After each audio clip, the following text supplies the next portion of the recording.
மலர்ந்தது எனக்கு மதுரசம் அருந்தட்டுமா விடுகின்ற வரையில் முடிகின்ற வரையில் கவிதைகள் எழுதட்டுமா முத்தம் என்ற கடலில்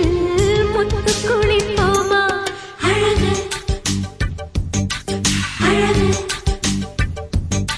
ஓ நீ நடந்தால் நடையழகு அழகு நெருங்கி வரும் இடையழகு